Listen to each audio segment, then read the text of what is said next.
इतनी विकराल समस्या थी। वैसे तो ये विश्वव्यापी समस्या है, गिरता हुआ भूजल स्तर सबके लिए एक समस्या होती जा रही है। अब देखते थे कि पहले नलों का पानी हमारे टंकी तक आता था, फिर जेट लगाना पड़ा, फिर समरसेबिल लगाना पड़ा, टिल्लू पंप खरीदने पड़े।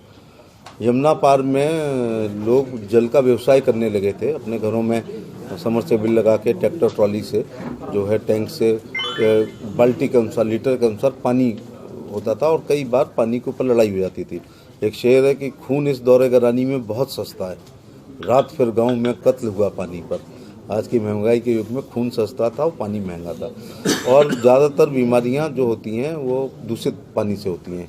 ये जो 570 करोड़ की योजना है, इसमें यमुना पार, ये स्पेसिफिक फॉर यमुना एतमादपुर विधानसभा की यमुना पार इलाके के हैबिटेट के लिए है, जिसमें हम सीतानगर, शाहदरा, एतमादौला, प्रकाश नगर, नवलगंज, कच्छपुरा, पीलाखार, ट्रांस यमुना फेज 2, नराइच, नगला जमनी, नगला रामबल, कालिंदी विहार, नाऊ की सराय, रवि नगर, कौंडी नगर और इस्लाम नगर की बस्तियों के सभी गांव जो हैं इसमें बहुत डिटेल है कि कितनी है, कितने किलोमीटर है, कितने ओवरहेड बनेंगे, कितने जलाशय बनेंगे, कितने जलाशयों की संख्या अपग्रेड की जाएगी, कब तक की पॉपुलेशन के लिए 2050-55 तक के लिए किया है। माने अपने नातियों का भी इंतजाम हम लोग कर रहे हैं।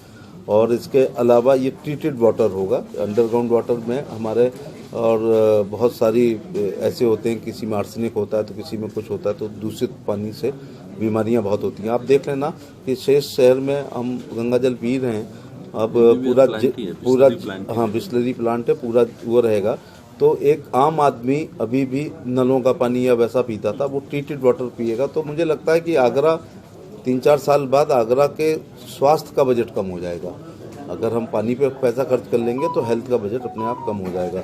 और तीसरा युद्ध पानी पे होगा ऐसा सुनते हैं, लेकिन मोहल्ले युद्ध शुरू हो गए थे। नराइस इलाके में आपने देखा होगा कि पानी की लाइन में लगने से और फिर बाल्टीबाजी होती थी, उसमें 2 हत्याएं भी हो गई थी। तो ये हम लोगों के कार्यकाल का एक बहुत बड़ा काम है, क्योंकि विधायक निधि और सांसद निधि से ये सब चीज़ें संभव नहीं होती हैं। एक छोटे से इलाके में, एतमादपुर विधानसभा का भी ये 30% इलाका है केवल एतमादपुर विधानसभा, तो मेरी लोकसभा का तो 5 है, उसमें 570 करोड़ खर्च होना, ये मुख्यमंत्री जी का आभार प्रकट करना चाहूँगा। लेकिन मैं डॉक्टर धर्मपाल जी की तारीफ करना चाहूँगा कि वो मुझे बताते रहे, क्योंकि लखनऊ को देखते हैं, दिल्ली में देखता हूँ। और हम लोग कई बार प्रमुख सचिव नगर विकास से मिले हैं, कई बार हम लोग जो है सेक्रेटरी से मिले हैं, और AK शर्मा को मैं प्रोटोकॉल तोड़ करके मैं उनके घर पे गया, हम दोनों लोग साथ में गए और हमने वगैरह पढ़ें और सर्वे वाले आए। तो कृपया कोई बस्ती, कोई घर को छूटने ना दें। इस प्रकार से किसी कोई निगलेक्ट अगर हो गया तो फिर मुझे लगता है कि वो अपना निजी समर के बाद सरकार के द्वारा 30-40 साल तक वहाँ कोई योजना नहीं आएगी, क्योंकि वो कहेंगे कि we have saturated the whole area, पूरे संतप्त कर दिया। तो कई ब्यूरोक्रेसी या ठेकेदार या किसी की कमी से फिर हम लोग निधि से भले कर पाएँ, लेकिन ऐसा बृहद प्रोग्राम नहीं हो पाएगा। तो सर्वे होते हुए लोग हमसे, विधायक जी से संपर्क में रहें, और उनको नंबर हम लोगों के उनके पास रहते ही हैं, जिससे जो अब छूटा वो हमेशा के लिए है। मैं इस योजना का एक उल्लेख करना चाहूँगा कि अमृत फेज 2 थी, और फेज 2 का भी लास्ट वो था, सेकेंड था। अब छूटने के बाद हम लोग इस योजना से वंचित रहते तो लम्हों ने खता की सदियां सजा पाती। तो मुझे बहुत खुशी हो रही है कि हम दोनों के समेकित प्रयास से और डबल इंजन की सरकार होने के कारण ये कार्य करने में हम लोग सफल हुए। मैं सर्वप्रथम धन्यवाद देता हूं अपने माननीय मंत्री जी बघेल साहब का, और उत्तर प्रदेश के मुख्यमंत्री आदरणीय योगी जी का, और शहरी नगर विकास मंत्री आदरणीय शर्मा जी का, कि उनके आशीर्वाद से यमुना पार में जो सबसे बड़ी समस्या थी पीने की पानी की, उसका उन्होंने निदान कर दिया। और 570 करोड़ के लिए तीसरा जल संस्थान के साथ हमारी जितनी भी लाइनें डाली जाएंगी, चाहे फीडिंग लाइन हो, चाहे राइजिंग मेन हो, चाहे डिस्ट्रीब्यूशन लाइन हो, और साथ ही एतमादपुर कस्बे को हम वहीं से जोड़ के पानी देंगे, वहाँ के लिए भी करीब 50 करोड़ रुपया स्वीकृत हुआ है। मैं अपनी उत्तर प्रदेश सरकार के माननीय मुख्यमंत्री जी योगी जी का और शहरी विकास मंत्री आदरणीय AK शर्मा जी का बहुत बहुत आभार व्यक्त करता हूँ। कब तक माना जाए कि यमुना पार पानी?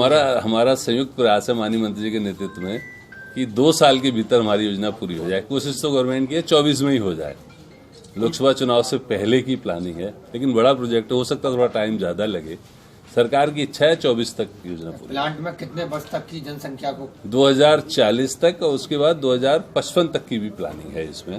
2040 तो हमने लिया ही है अभी तक, लेकिन इसमें हम जो प्रोजेक्ट बनाया है हमारे इंजीनियरों ने, उसमें ये क्षमता भी रखी है हम उसे एक्सटेंड भी कर सकते हैं। कितने करोड़ का प्रोजेक्ट है विधायक जी? 80 पूरा 570 करोड़ का। हर घर तक पानी पहुंचेगा? हर घर तक, हर कॉलोनी के हर घर तक पानी पहुंचेगा। हर घर को हम जोड़ेंगे इस पीने की पाइप। किस तरह से सर्वे होना है डीपीआर के लिए? ये डीपीआर का सर्वे चालू हो गया। अभी एक ड्रोन की टीम भी आनी है, ड्रोन से भी सर्वे करेंगे। वैसे जगह जगह हमारा सर्वे हो गया है, जगह चिन्हित हो रही हैं, ओवरहेड टैंकों की जगह चिन्हित हो रही हैं, जलाशयों की जगह चिन्हित हो रही हैं और सर्वे तेजी से चल रहा है। लेकिन अभी एक ड्रोन सिस्टम वाली भी टीम आ रही है, वो भी सर्वे करेगी। बराबर इंजीनियर्स लगे हुए हैं, सरकार से बराबर उन्हें निर्देश दिए जा रहे हैं। कहा जा रहा है कि अब जनवरी तक हर हाल में डीपीआर सबमिट करें। प्लांट कहाँ बनेगा? कितने ओवरहेड टैंक? इसमें 14 ओवरहेड टैंक अभी लिए गए हैं, 3 जलाशय बनाएंगे जो हैं पहले, उनके अलावा जो ओवरहेड टैंक हमारे यहाँ उनके अलावा 14 नए बनाएंगे और जो जलाशय अभी हैं उसके अलावा 3 जलाशय नए बनाएंगे। प्लांट कहाँ स्थापित किया जाएगा? पोइया में अभी जमीन देखी है इनिशियल स्टेज पे, वहाँ आज भी इंजीनियर्स और राजस्व की टीमें गई थी, कल फिर जाएंगी।